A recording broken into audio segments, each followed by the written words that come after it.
حسن نثار صاحب اگر کوئی ریلیف نہیں ملتا اور کل صبح تو اب یہ الیکشن ہونے جا رہا ہے چیئرمین سینٹ اور ڈپٹی چیئرمین سینٹ کا، تو کیا پی ٹی آئی آپ کو لگتا ہے کہ اسے جانا چاہیے انتخاب کے بائیکاٹ کی طرف؟ کیا وہ اس آپشن کو استعمال کریں گے یا حصہ بن جائیں گے اس کا، اور بن جانا چاہیے؟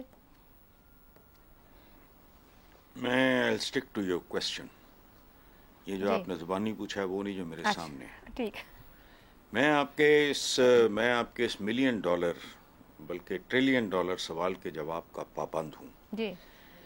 لیکن شرط یہ ہے کہ اس ملک میں کوئی ایک چیز ایسی بتا دیں جو کسی ضابطے کے تحت چل رہی ہو. آپ نے کہا کہ باضابطہ تشکیل، ضابطہ. اس ملک کی بربادی کو اگر ایک لفظ میں بیان کرنا ہو نا، وہ ہے ضابطہ.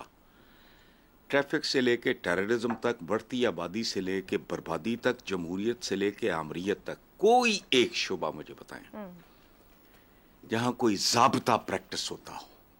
بے شرمی، بے حیائی، ڈٹائی، یہ سارا کاروبار جو جس کو جو جب سوٹ کرے 40 سال بعد یار غلطی ہو گئی، بندہ ماریا گیا.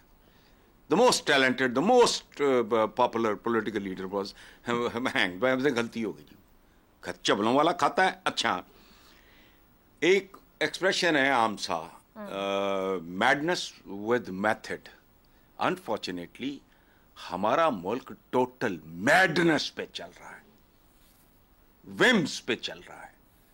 This country is not. دیکھو بات سنو، ٹریفک سے لے کے، میں نے کہا نا کہ ٹریفک سے لے کے ٹیررزم تک، ٹریفک ٹاپ سے لے کے نیچے تک، یہ ملک دیکھنا ہے، سمجھنا ہے تو اپنی باقی ہے نخرے ہمیں ایک انٹلیکچوئل کبڈیاں کھیلنی، یہ وہ وغیرہ ضابطے زوبتے، وہ ٹھیک ہے، وہ آپ کرتے رہو، ہمارا کام ہی اس طرح کا ہے. تو آپ کی گفتگو یہ کہتی ہے کہ جو ٹاپ کا ادارہ ہے وہ بھی باضابطہ تشکیل نہیں پایا. مطلب یہ تو ٹاپ ہے نا، ٹاپ پہ تو کم از کم باضابطہ معاملات ہونے چاہیے. کہیں بھی نہیں ہے تو ٹاپ پہ کیسے ہو سکتے ہیں؟ ٹاپ سے ہی تو نیچے آتا ہے. یہی تو میں کہہ رہی ہوں، گلیشیئر سے جو پانی پگھلتا ہے وہی نیچے. ٹاپ کے پاس تو مارجن ہے، وہاں کم تعداد میں لوگ ہیں کہ اپنے آپ کو درست کر لیں. نہ کچھ بھی نہیں ہے تو لوگ ہی نا.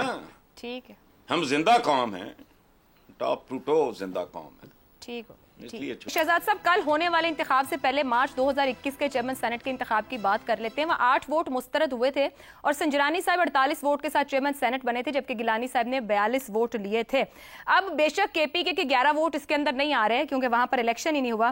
کیا کے پی، مگر گیلانی صاحب کے نمبر پورے ہیں، مطلب ان کے پاس سیٹ نمبر نظر آ رہا ہے کہ وہ لے جائیں گے. کیا کے پی کے 11 سینیٹر کے بغیر یہ جو انتخاب ہونے جا رہا ہے، یہ ماضی کے انتخاب کی طرح اس انتخاب کو متنازع تو نہیں بنائے گا؟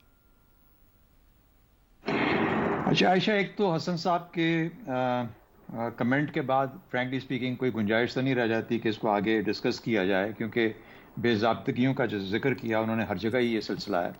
لیکن آپ کے سوال کی پھر بھی اہمیت رکھتے ہوئے سامنے، لیڈر آف دا ہاؤس جب نیشنل اسمبلی میں الیکٹ ہوا تھا تو کیا اس وقت ہاؤس ہمارا نیشنل اسمبلی کمپلیٹ تھی؟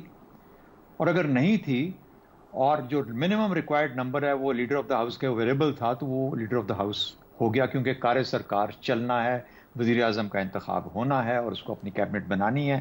اس لیے یہ ضروری ہے کیونکہ ملک تو چلتے رہنا ہے. یہ جو باقی چھوٹی چھوٹی لوازمات ہیں جو کہ آرٹیکلس کے اندر لکھی ہوئی ہیں، اپنی جگہ پہ ضروری ہیں، ساری کی ساری ہو جائے تو بہت اچھا ہے. لیکن کیا وہ منیمم ریکوائرمنٹس پوری ہو رہی ہیں؟ دیکھیے، ہم آئیڈیل انوائرمنٹ میں نہیں رہتے، یہ آئیڈیل پولیٹیکل انوائرمنٹ نہیں ہے جس کے اندر ہم جی رہے ہیں. اسی لیے میں نے بارہا پہلے بھی ذکر کیا اپنے سوال کے جواب میں کہ ہم اس وقت نارمل حالات میں نہیں ہیں. جب اتنے ہی اب نارمل حالات ہوں تو لیس دین آئیڈیل جو ریکوائرمنٹس ہیں اس کو بھی دیکھا جا سکتا ہے، جو کہ دیکھا جا رہا ہے پچھلے 1.5-2 سال سے، اور ہم اسی کے مطابق چلے جا رہے ہیں. تو اس لیے اگر لیڈر آف دا ہاؤس اس طرح ہو گیا تھا، لیکن سینٹ کی ایک اہمیت ضرور ہے، اور وہ یہ ہے کہ کیا چاروں صوبوں کی طرف سے جو ووٹس ہوں گے وہ ڈالے جائیں گے کہ نہیں. اب کیا وہ 24 کے 24 ووٹ ہونے چاہیے، یا 24 میں سے 11 بھی ہو سکتے ہیں، 13 بھی ہو سکتے ہیں، 10 بھی ہو سکتے ہیں، بھلے وہاں کے سینیٹرز الیکٹ ہو کے نہیں آئے ابھی تک. تو میرا خیال ہے چونکہ سینٹ کے بغیر پارلیمنٹ مکمل نہیں ہوتی اور سینٹ چیئرمین کے بغیر سینٹ مکمل نہیں ہوتی، اس لیے ایک پارلیمنٹ کا نظام آگے چلانے کے لیے ضروری ہے کہ سینٹ کا چیئرمین کا انتخاب کل کیا جائے. اور پھر بہت ساری اور اس وقت آئینی عدالتوں کے اندر معاملات ہیں، جس طریقے سے زیگم صاحب نے کہا، جو کہ انہوں نے یہ دیکھنا ہے کہ اس کے اندر اسپیکر کے پی اسمبلی کا کیا رول تھا، کیا وہ مناسب تھا، غیر مناسب تھا، وغیرہ وغیرہ. وہ چیزیں انہوں نے فیصلہ کرنا ہے، اور اس کے بعد ہو سکتا ہے کہ پھر یہ حکم آئے کہ نہیں، آپ ان کے محسوس نشستوں والے لوگوں کے لیں اور پھر اس کے بعد تو کیا ہمیں اس کے باوجود ایک لیس الیکشن کی طرف جانا چاہیے؟ ضرور جانا چاہیے میری نظر میں، لیکن کیا بہتر ہوتا کہ ان کے لوگ آ چکے ہوتے؟ بہت بہتر ہوتا کہ کے پی کے الیکشنز ہو کے اور ان کے سینیٹر بھی یہاں اسی تعداد میں موجود ہوتے جس طریقے سے باقی صوبوں کے ہیں. تو میرا خیال ہے کہ چونکہ کار سرکار بھی امپورٹنٹ ہے اور کار پارلیمنٹ بھی امپورٹنٹ ہے، اس لیے ہم کسی ایک پارٹی، ایک شخص، ایک کسی طرف سے جو عدالتوں کے معاملات ہیں اس کی وجہ سے وہ کام نہیں کر سکتے. یاد رکھیں ابھی بھی 13 لوگ کے پی کے اس سینٹ میں موجود ہیں، صرف 11 نے وہاں سے آنا ہے. تو اس لیے کے پی کی آواز جائے گی اس چیئرمین سینٹ کے اس کے اندر. ہاں اگر وہ چوز کریں کہ نہیں ہم نے اس کا ووٹ نہیں دینا، لیکن اور پارٹیوں کے بھی لوگ ہیں نا جو کے پی سے آئے ہیں. تو اس لیے یہ نہیں ہے کہ کے پی کی آواز نہیں ہوگی. سینٹ کی امپورٹنس یہ ہے کہ تمام صوبے اپنی آواز وہاں پہ سنائیں، اور اس لیے کے پی کی آواز میرے حال میں کل انکلوڈ ہوگی. اس کو ضرور کرنا چاہیے. شہزاد صاحب ایک چھوٹی سی بات آپ نے جہاں سے آغاز کیا، میرے ذہن میں ایک سوال آیا، ذرا اس کو ایکسپلین کیجیے گا. آپ نے کہا یہ چھوٹی چھوٹی لوازمات یا جو منیمم ریکوائرمنٹس اگر ہم ان کو اسی طرح 1.5-2 سال آپ نے پچھلے کا حوالہ دیا، ہم اسی طرح مائنس کرتے رہے یا ان کی چھوٹے چھوٹے لوازمات کو، اور ہم نے دیکھا بھی پچھلے 1.5-2 سال میں مائنس ہوتے رہے، کوئی بھی کر رہا اور جیسے بھی ہو رہا، تو کیا ہم بیک ٹو نارمیلٹی ہو پائیں گے پھر کبھی؟ ایک روایت، ایک عادت، ایک چیزوں کو مائنس کرنا بن جاتا ہے نا. بالکل ٹھیک بات ہے، بہت اچھا سوال ہے آپ کا. دیکھیے ہر چیز میں تو ہمیشہ سے یہ کہتا ہوں کہ عدالتوں کو صرف اور صرف اس کو جو شواہد ہیں اس پہ نہیں دیکھنا ہوتا، انہوں نے سرکمسٹانشل ایویڈنس بھی دیکھنا ہوتا ہے، انہوں نے نیت بھی دیکھنی ہوتی ہے اور ججمنٹ کرنا ہے. اسی لیے ہم نے بہت قابل انسان بٹھائے ہوئے ہیں، کمپیوٹر نہیں بٹھائے ہوئے جن کے اندر ہم فیڈ کریں گے اور عدالت ایک فیصلہ نکال دے گی کمپیوٹر کی شکل کے اندر. لوگوں نے اس نے تمام ہلکی چیز کو دیکھنا ہے. تو اس لیے مجھے لگتا ہے جہاں پر ہلکا سا کچھ ایسا معاملہ ہو جہاں پر نیت کا کچھ تھوڑا بہت پرابلم ہو رہا ہو یا پروسیس کے اندر پرابلم ہو رہا ہو اور یہ سمجھا جائے کہ کہیں نہ کہیں پہ تھوڑی سی غلط کچھ کرنے کی کوشش کی ہے. دیکھیے ملک سب سے بڑا ہے، ملک کے نظام کے اندر کوئی کسی قسم کی کسر ہم نہیں برداشت کر سکتے. درست ہو گیا. سار صاحب سینٹ کا مقصد ہی تمام صوبوں کی یکساں نمائندگی ہے. اب کے پی سے اگر 11 سینیٹرز نہیں حصہ بن پاتے اس انتخاب کا، کوئی بھی اس کی آئینی تعویل بے شک تلاش کر لی جائے، سیاسی آپٹکس کے تناظر میں درست فیصلہ ہوگا یہ؟ دیکھیں آپ آپٹکس پہ، ضابطے پہ اتنے زیادہ توجہ دی جا رہی ہیں. ابھی شہزاد چودھری صاحب نے آپ کو بتایا کہ حسن نثار صاحب کے بعد تو شہزاد چودھری صاحب کہتے ہیں بولنے کی گنجائش نہیں رہ جاتی. پھر شہزاد چودھری صاحب بھی بول چکے ہوں اور زیغم خان صاحب بھی، تو میرے جیسے ایک ادنا شخص کے لیے کیا بول سکتا ہے؟ سورج کو چراغ دکھانے کے مترادف ہے. ساری باتیں تو ہو چکی ہیں. تو لیکن آپ کے جو عمر صاحب نے بریک میں میسج بھیجا ہے 5 روپے بجلی مہنگی کر دی ہے، میں تو یہ سوچ رہا تھا اور شہزاد چودھری صاحب کے ان الفاظ سے ان کو موازنہ کر رہا تھا جب انہوں نے کہا کہ لیس دین آئیڈیل سچویشن ہے. میں مانتا ہوں اور آپ نے بھی کہا کہ نیتوں کی بات ہوئی ہے، تو میں سوچ رہا تھا یہ بجلی کے میٹر اتروا کے یہاں نیتوں میٹر لگوا دیں، لوگوں کی نیتوں کا تو پتہ چلے کہ کیا ہے کیا نہیں. کیا آئیڈیا دیا آپ نے، ویسے کسی کو پہلے بنانا پڑے گا یہ میٹر. کیا بات ہے.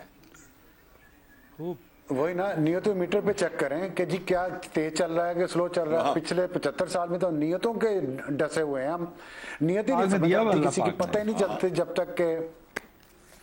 تو اب وہ بات دیکھیں، میں اس سے میں بڑا پرفیکشنسٹ انسان ہوں. پروفیشنلی آپ مجھے جانتی ہیں سارے لوگ کہ جہاں بھی کام کیا نیوز روم میں کوشش کیا کہ آن سکرین یا اخبار میں ایک پرفیکٹ چیز جائے. لیکن پچھلے کئی سالوں سے یہ لیس دین آئیڈیل سچویشن اس لیے ایکسیپٹ کر رہے ہیں میرے جیسے بہت سارے لوگ کہ شاید کوئی بہتری آ جائے. اور پچھلے 7 سال سے ہائیبریڈ رجیم چل رہی، 8واں سال ہے، یہی امید تھی کہ شاید کوئی بہتری آ جائے. لیکن اب میں دیکھتا ہوں کہ اسلام آباد جو محفوظ ترین شہر ہے اس ملک کا، جہاں پہ ڈپلومیٹ ہیں پورے دنیا سے اور بڑا یہاں پہ جی ہمارا تو ڈرائنگ روم ہے، یہاں میرے گھر کے سامنے سے گولی مار کے پرس اور موبائل چھینا جا رہا ہے. اب کراچی لاہور میں جو ہوا ہے مجھے شرم آتی ہے اپنے آپ کو پاکستانی کہتے ہوئے، مجھے افطاری کے وقت کھاتے ہوئے شرم آتی ہے جب میں ان ماں باپ کو سوچتا ہوں جن کے بچوں کو قتل کر دیا جاتا ہے کراچی لاہور کی سڑکوں پر. کراچی میں تو صرف رمضان میں 18 سے 20 لوگ صرف مارے گئے ہیں یہ ڈکیتیوں میں بھی جی، کہ وہ اپنی مہینے بھر کی کمائی ڈاکو کو دینے سے ذرا سا انکار کریں تو انہیں مار دیا جاتا ہے. کیا دے رہی ہے مجھے یہ ریاست؟